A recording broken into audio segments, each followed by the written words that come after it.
Hai semua, Assalamualaikum. So hari ni aku akan buat satu lagi Shopee haul. So aku rasa Shopee haul kali ni sangat simple sebab aku busy sikit. So aku kena buat cepat-cepat. Tada! Jom kita buka. So ini adalah, mari kita buka sama-sama lah. Kita akan mengunboxingnya bersama-sama. Tadi aku baru je habis buat presentation punya video. Dan aku punya English agak banyak perlukan improvement. Sekarang ni aku masih rasa macam aku ni sedang present. Dia sampai minggu lepas. Aku baru je mau buka. Bismillah. Kalian nampak dulu.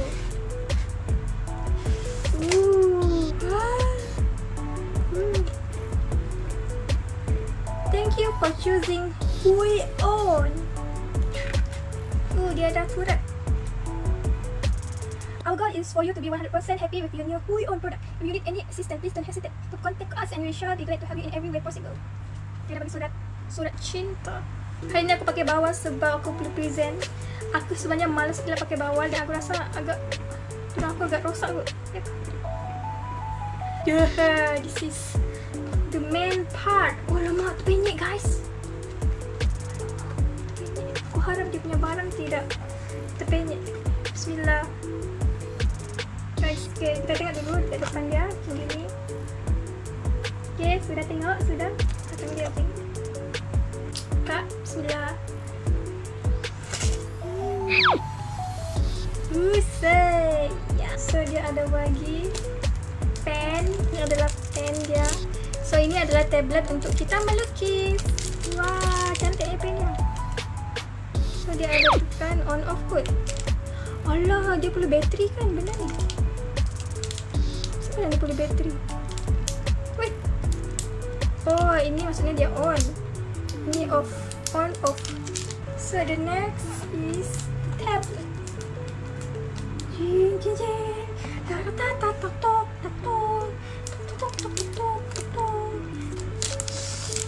Kecil je guys. Kecilnya macam gini. Tapak tangan aku. Sebenarnya kita melukis. Oh, macam dekat atas kertas. Okay. So dia ada tempat cucuk dia punya ni. Dekat kita punya laptop ni sambung dengan laptop USB. Laptop USB dengan wire USB.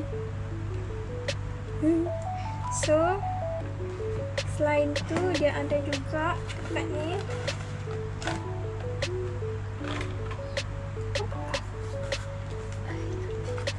Ini wire dia, kita kena dengan dia laptop dan tablet tu.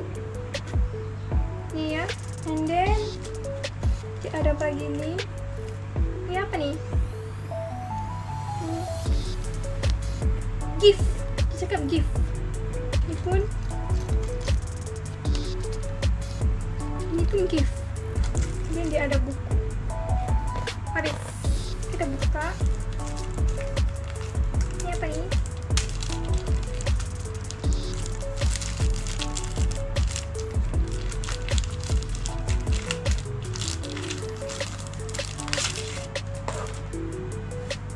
Apa ni? Aku ingat CD. Oh, ni warranty dia. Ada 1 tahun warranty. Oh, ni. Okay, benda ni namanya graphic tablet. Oh, ni dia punya main cara-cara lah. Cara-cara dia. Ini pula. Sama kan? Oh, ini untuk MacBook. Ini untuk Windows. Ini adalah buku untuk Windows. Aku guna Windows. Aku guna inilah. Dia punya user manual. Wah, jom kita try.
guys, thank you for watching. See you in my next video. Bye.